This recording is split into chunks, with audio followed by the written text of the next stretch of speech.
जय श्री राधे कृष्ण। आप सभी का आपके अपने YouTube channel BK Mishra present में बहुत बहुत स्वागत है। आइए आज आप सब सुनेंगे आंवला नवमी अक्षय नवमी व्रत की कथा। आज आप दो कथा का श्रवण करेंगे। कार्तिक मास शुक्ल पक्ष की नवमी तिथि के दिन आंवला नवमी का व्रत धारण किया जाता है। इस दिन को अक्षय नवमी, आंवला नवमी, धात्री नवमी, कुष्मांड नवमी आदि नामों से जाना जाता है। इस दिन विशेष प्रकार से जो भी भक्त आंवले वृक्ष के नीचे बैठकर के पूजन, दान, तर्पण, यज्ञ, हवन जो भी कार्य करते हैं या भोजन करते हैं तो इसका पुण्य अक्षय माना गया है। यह सभी प्रकार के पाप और ताप को नष्ट करने वाली है तथा सभी प्रकार के पुत्र, धन, सुख और समृद्धि को प्रदान करने वाली है। तो आइए सुनते हैं अक्षय नवमी आंवला नवमी व्रत की कथा। तो बोलिए प्रेम से भगवान विष्णु की जय, माता लक्ष्मी की जय, धात्री वृक्ष की जय, सर्वदेवी देवता की जय। कथा के अनुसार नारद जी कहते हैं, एक समय मैंने शौनक से प्रसंगवश कहा, हे ब्राह्मण, अब मैं सब पापों को नष्ट करने वाला अक्षय नवमी नामक व्रत बतलाता हूँ। जो यह व्रत अब तक तीनों लोकों में गुप्त रहा है। हे तपोधन, उस व्रत का सारा विधान आज मैं तुम्हें बतलाऊंगा। कार्तिक मास शुक्ल पक्ष की नवमी तिथि, व्यास जी बड़े बड़े मुनियों ने इसे अक्षय नवमी कहा है। उसमें जो करना चाहिए वह विधान विष्णु भगवान का भी प्रिय है, उसे आप सुनिए। अक्षय नवमी को व्रत करने वालों को चाहिए कि वह उस रोज ब्रह्म मुहूर्त में उठ करके आत्म कल्याण का चिंतन करे, फिर नित्य नैमित्तिक कर्म करके अपने इष्ट देवता की पूजा करे। तत्पश्चात सर्वप्रथम पंचोपचार जुटाकर विष्णु को पूजन करे और लवंग युक्त उत्तम पकवान बनाकर भगवान को भोग लगावे। उस पकवान में जीरा, नागर मोथा, काली मिर्च, अनार एवं गड़ी भी पड़ा रहना चाहिए। इसके बाद एक सफेद कुम्हड़े में सोना भरकर संकल्प करे और श्री कृष्ण प्रियताम ऐसा कहकर उसे किसी ब्राह्मण को दे देने के बाद यथाशक्ति और भी सामग्रियां देकर ब्राह्मण को प्रसन्न करे। यदि और सामग्री दे न सके तो विनीत भाव से प्रणाम करके ही उनको राजी करे। सूर्य ग्रहण के अवसर पर कुरुक्षेत्र में तुला दान करने से जो फल प्राप्त होता है वही फल अक्षय नवमी को कुष्मांड दान करने से प्राप्त होता है। कोई मनुष्य बड़े से बड़े पातकों तथा उपपातकों से युक्त क्यों न हो, परंतु वह यदि कुष्मांड दान किए रहता है तो पवित्र हो जाता है और वह कभी यमलोक को नहीं देखता। हे द्विज, कुष्मांड दान करने वाला प्राणी सब भोग भोगते हुए अपने इच्छानुसार सभी लोकों में घूमते हैं। इस पर शौनक जी ने पूछा कि हे मुनीश्वर, आप मुझे यह बतलाइए कि इस पृथ्वी मंडल में किसने यह कुष्मांड दान किया था, क्योंकि यह जानने की मेरी प्रबल इच्छा है। नारद जी बोले, यमुना तटवर्ती पर्वत की तराई में एक बड़ा भारी गांव है। उसमें उच्च कुल के राम शर्मा नामक एक ब्राह्मण रहते थे। उस ब्राह्मण ने अपनी सच्चरित्रता और परिश्रम से बहुत सा धन एकत्रित किया। जैसे उसने धन कमाया था वह उसी तरह पुण्य कार्य भी करता और दीन दुखियों को दान दिया करता था। ऐसा करते करते वह बूढ़ा हो गया। उसके कृष्ण और धनंजय नाम के दो पुत्र भी हो चुके थे। अब बुढ़ापे में उसने गृहस्थी का स्वभार पुत्रों पर डाल दिया और तपस्या करने के लिए वन को चला गया। अंत में तपस्या करते करते उसका शरीर बिल्कुल जीर्ण शीर्ण हो गया था और भगवान श्री कृष्ण चंद्र जी को अपने मन में बसाकर वह विष्णु भगवान के उस लोक को चला गया जहाँ जाकर प्राणी को पछताना नहीं पड़ता। कुछ समय बाद किसी बड़े बूढ़े का दबाव न रहने के कारण उसके दोनों लड़के युवा हुए तो वैश्यागामी और शराबी हो गए। यदि कोई हितैषी वृद्ध उन्हें समझाता भी था तो उसकी बात न सुनते थे और सैकड़ों हजारों रुपए देकर विषय में रत रहते थे। इस तरह क्षणिक सुख के लिए उन्होंने घर का सारा धन नष्ट कर दिया। वे दोनों अपने को पहलवान समझते थे। इस कारण पहलवान ही उनको भाते थे और वेश्याओं का सौंदर्य उनको बहुत प्रिय होता था।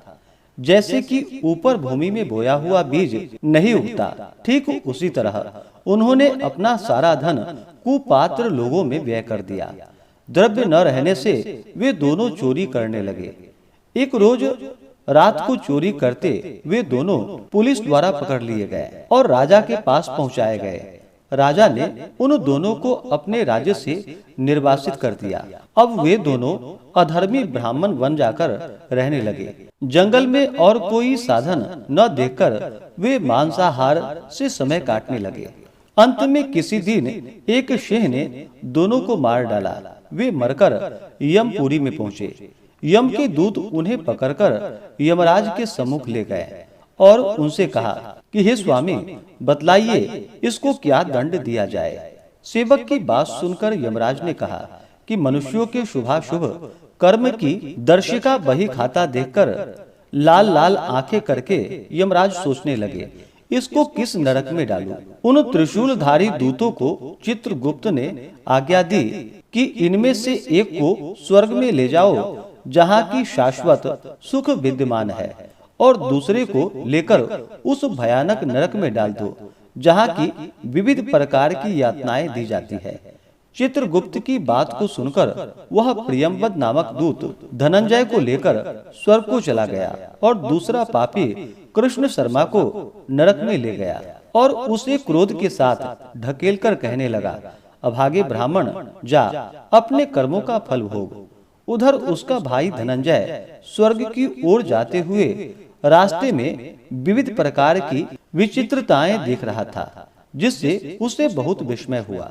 हे महामुने, उर्वशी आदि प्रसिद्ध अप्सराएं आई और पारिजात पुष्प की बनी माला उस पर फेंक फेंक कर अपना प्रेम जताने लगी। धनंजय ने स्वर्ग मार्ग में इस प्रकार के समारोह को देखकर बड़े आश्चर्य और बड़ी करुणा के साथ उस यमदूत से पूछा।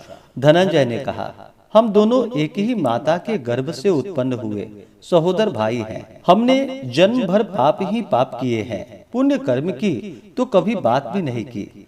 अंत में एक ही दिन और एक ही समय मरकर यमपुरी में आ गए। फिर यह क्यों हुआ कि हम दोनों में से एक स्वर्ग में और दूसरा नरक की यातनाएं भोगने के लिए भेजा गया? यह मुझे बड़ा ही संशय लगता है। इस पर यमदूत ने कहा कि हे धनंजय, बहन, माता, भाई, चाचा आदि सभी केवल जन्म के ही साथी हैं, कर्म के नहीं, क्योंकि कर्मों का फल अलग ही अलग भोगना पड़ता है। जिस तरह की सूर्य के कन्या राशि पर जाने पर अपने आप कुत्तों और कुत्तियों का समागम हो जाया करता है, उसी प्रकार पुत्र और माता पिता आदि का समागम हो जाता है। इसलिए तुम किसी बात की चिंता न करके स्वर्ग की ओर बढ़ चलो। तुम बड़े पुण्यात्मा हो, तभी तो पुण्यात्माओं के लोक को तुम जा रहे हो। तुम्हें नमस्कार है।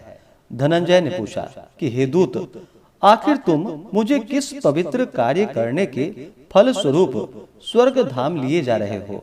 क्योंकि मेरे समान पापी तो पृथ्वी पर और कोई होगा ही नहीं।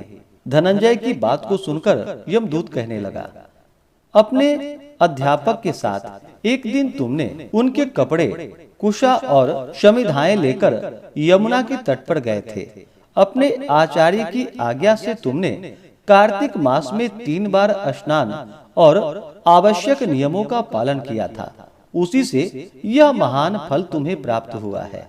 एक बार स्नान करने से जन्म मरण की झंझट से छूट गए और दूसरी बार के स्नान से इस अक्षय स्वर्ग को प्राप्त हुए हो। उधर तुम्हारा भाई यम यातना सहेगा। इस तरह यमदूत की बात सुनी तो एकाएक उसे अपने भाई के गौरव का स्मरण आ गया और वह बड़े विनीत भाव से कहने लगा, हे देवदूत, केवल 7 शब्दों में बातचीत कर लेने पर भी मित्रता हो जाती है। इस नाते मैं तुम्हें अपना मित्र समझकर पूछता हूँ कि उस भयानक नरक से हमारा भाई किस तरह छूट सकता है। मैं तुमसे वह उपाय जानना चाहता हूँ जिससे मैं अपने भाई के साथ साथ स्वर्ग को जाऊं, क्योंकि भ्राता के समान बांधव और भाई के समान मित्र नहीं हो सकता। भ्राता के समान रक्षक भी और कोई नहीं होता। यह साधारण भ्राता की बात है। फिर जो एक माता की कोख से उत्पन्न हुआ है, उसके विषय में क्या कहना। मैं उसके बिना स्वर्ग भी नहीं जाना चाहता। वहां उसके बिना मुझे कुछ आनंद ही नहीं आवेगा। जिस तरह मेरा भाई मिल सके वह उपाय बतलाओ। इस तरह उसकी बातें सुनकर देवदूत कहने लगा, हे धनंजय, तुमने कार्तिक शुक्ल नवमी को वस्त्र रत्न युक्त कुष्मांड दान दिया है। वह पुण्य स्वर्ग वालों को भी दुर्लभ है। सो वह अलभ्य पुण्य तुम यदि अपने भाई को दे दो तो वह नरक की यातना से छूट जाएगा। देवदूत की बात को सुनकर धनंजय ने बड़े आदर के साथ अपने पूर्व जन्म का वह महापुण्य अपने भ्राता कृष्ण शर्मा को दे दिया। उस पुण्य के प्रभाव से कृष्ण शर्मा भी तुरंत नरक से निकलकर अपने भाई के साथ विष्णु लोक को जाकर रहने लगा। आज भी ब्राह्मणों में श्रेष्ठ दोनों भाई पुण्यशील और सुशील नाम से स्वर्ग लोक में विराजमान हैं।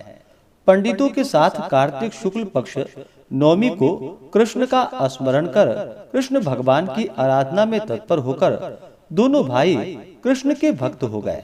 कार्तिक शुक्ल पक्ष की नवमी के दिन जो हिरण्य तथा वस्त्र के सहित कुष्मांड दान देता है, वह अपने कुल के करोड़ों पुरुषों को तार देता है। हे ब्राह्मणों में श्रेष्ठ शौनक, कार्तिक नवमी व्रत के और कुष्मांड दान के महात्म्य को जो दूतों ने ब्राह्मण से कहा है, वही मैंने भी तुम्हें सुनाया है। कार्तिक मास में आमली को प्रणाम करने से अश्वमेध से भी अधिक फल प्राप्त होता है। प्रदक्षिणा करने से कोटि अश्वमेधों का फल प्राप्त होता है। जो मैं कहा हूँ यह सब सत्य है। जो पुरुष हरि भक्ति में तत्पर सत्यवादी ब्राह्मणों को आमले के नीचे भोजन कराता है, उसका अन्न गुणकारी होता है। कार्तिक मास में जो लोग आमला के नीचे भोजन करते हैं, उनके वर्षों के अन्न संसर्ग पाप नष्ट हो जाते हैं। तो बोलिए प्रेम से धात्री वृक्ष की जय, भगवान श्री कृष्ण की जय, भगवान विष्णु माता लक्ष्मी की जय। तो आइए अब सुनते हैं आमला नवमी की दूसरी कथा। तो बोलिए प्रेम से भगवान विष्णु की जय, माता लक्ष्मी की जय। आमला नवमी व्रत कथा के अनुसार बहुत समय पहले की बात है। एक राजा था। उस राजा का यह प्रण था कि वह रोज 1.25 मन आंवला दान करके ही खाना खाता था। इसके बाद उसका नाम आमल्या राजा ही पड़ गया। एक दिन उसके बेटे बहू ने सोचा कि राजा इतने सारे आंवले रोजाना दान करते हैं, इस प्रकार तो एक दिन सारा खजाना ही खाली हो जाएगा। इसलिए बेटे ने राजा से कहा कि उन्हें इस तरह दान करना बंद कर देनी चाहिए। बेटा की बात को सुनकर राजा को बहुत दुख हुआ और राजा रानी महल छोड़कर बियाबान जंगल में जाकर बैठ गए। जब भूखे प्यासे 7 दिन हो गए, तब भगवान ने सोचा कि यदि मैंने इसका प्रण नहीं रखा और इसका सत नहीं रखा तो विश्वास चला जाएगा। इसलिए भगवान ने जंगल में ही महल, राज्य और बाग बगीचे सब बनवा दिए और ढेर सारे आंवले के पेड़ भी लगा दिए। सुबह राजा रानी उठे तो देखा कि जंगल में उनके राज्य से भी 2 गुना राज्य बसा हुआ है। राजा रानी से कहने लगे, रानी देखो, सत मत छोड़ो, सुरमा सत छोड़िया पत जाए, सत की छोड़ी लक्ष्मी फेर मिलेगी आए। आओ नहा धोकर के आंवला दान करे और भोजन करे। राजा रानी ने आंवले दान करके खाना खाया और खुशी खुशी जंगल में रहने लगे। उधर आंवला देवता का अपमान करने व माता पिता से बुरा व्यवहार करने के कारण बहू और बेटे के बुरे दिन आ गए। राज्य दुश्मनों ने छीन लिया। दाने दाने को मोहताज हो गए और काम ढूंढते हुए अपने पिताजी के राज्य में जा पहुँचे। उनके हालात इतने बिगड़े हुए थे कि पिता ने उन्हें बिना पहचाने हुए काम पर रख लिया। बेटा बहू सोच भी नहीं सकते थे कि उनके माता पिता इतने बड़े राज्य के मालिक भी हो सकते हैं। सो उन्होंने भी अपने माता पिता को नहीं पहचाना। एक दिन बहू ने सास के बाल गूंथते समय उनकी पीठ पर मस्सा देखा। उसे यह सोचकर रोना आने लगा कि ऐसी मस्सा मेरी सास के भी था। हमने ये सोचकर उन्हें आंवले दान करने से रोका था कि हमारा धन नष्ट हो जाएगा। आज वे लोग न जाने कहाँ होंगे। यह सोचकर बहू को रोना आने लगा और आंसू टपक टपक कर सास की पीठ पर गिरने लगा। रानी ने तुरंत पलटकर देखा और पूछा कि तुम क्यों रो रही हो। उसने बताया कि आपकी पीठ जैसा मस्सा मेरी सास की पीठ पर भी था। हमने उन्हें आंवले दान करने से मना कर दिया था, इसलिए वे घर छोड़कर कहीं चले गए। तब रानी ने भी उन्हें पहचान लिया, फिर सारा हाल पूछा और अपना हाल भी बतलाया। अपने बेटे बहू को समझाया कि दान करने से धन कम नहीं होता बल्कि बढ़ता है। बेटे बहू भी अब सुख से राजा रानी के साथ रहने लगे। हे भगवान, जैसे राजा रानी का सत रखा वैसे सबका सत रखना। कहते सुनते सारे परिवार का सुख रखना। तो बोलिए प्रेम से भगवान विष्णु की जय, माता लक्ष्मी की जय। तो आशा करता हूँ कि यह जानकारी आपको अच्छा लगा हो।